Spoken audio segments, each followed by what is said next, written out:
I ask that the Congress declare that since the unprovoked and dastardly attack by Japan on Sunday, December 7th, 1941, a state of war has existed.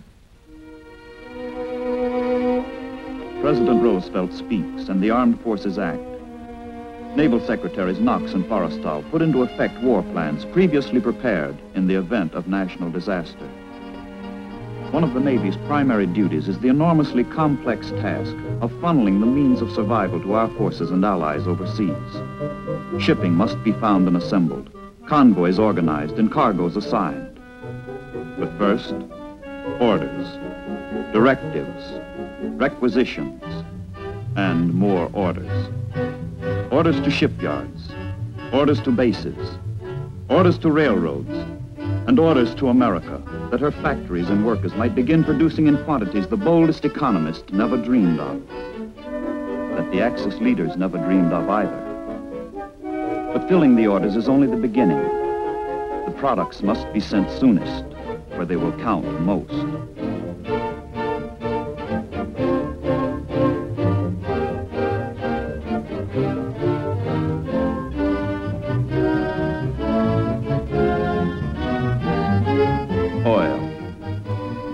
Oil, the black blood of the machine age, is democracy's greatest material asset. Without it, she is defenseless. Without it, defeat is certain. From a port in the Gulf of Mexico, a tanker sets out on her long voyage to England. But first, she heads for New York, traveling along well-defined coastal convoy routes made necessary by daring German submarines now operating off the very shores of the United States. From time to time, more ships are fed into the convoy as it passes key ports. Life on the tanker has none of the glamour of the grander ships. But unless the merchant sailors get their cargo across the ocean, the battleships will be useless. The carriers might as well be scuttled. She's a dowdy old girl, the tanker, but she's the queen of the convoys. Coastal convoys are organized into an interlocking system that operates like a railroad network. Ships are shuttled back and forth under maximum protection of local escort vessels and air cover from strategically located land bases. Navy PBYs roam the air in predetermined patterns in the convoy areas, ready to warn the ships or attack the U-boats. But the wary subs are seldom sighted. Far more often, what the PBYs spot is the work of the unseen enemy.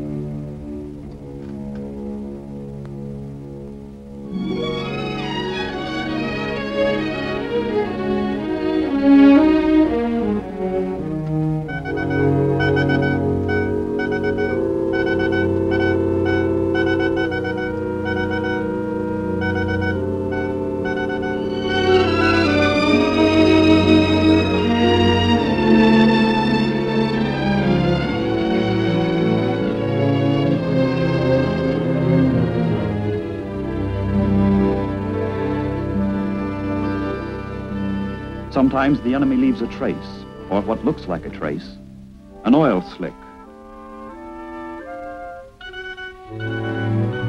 The warning goes out at once, and a smoke bomb marks the spot.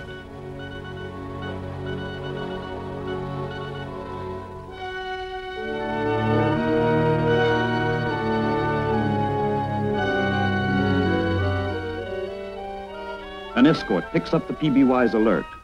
General quarters sound. Search for the enemy is on.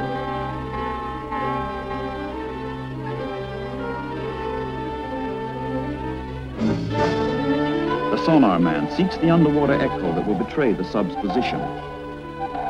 No response. False alarm.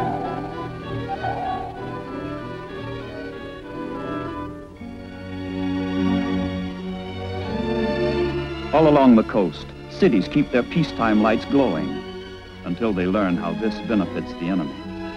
The lights are beacons for the lurking U-boats. Offshore, enemy eyes are patiently peeled, waiting for a silhouette, a target.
Deck guns are in order.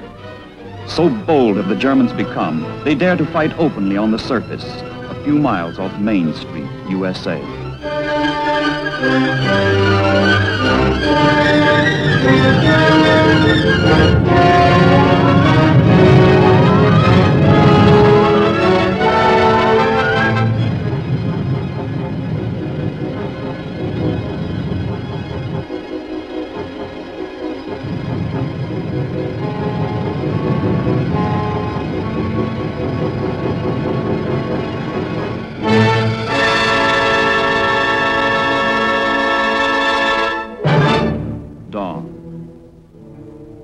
The survivors have gone. The killers have fled.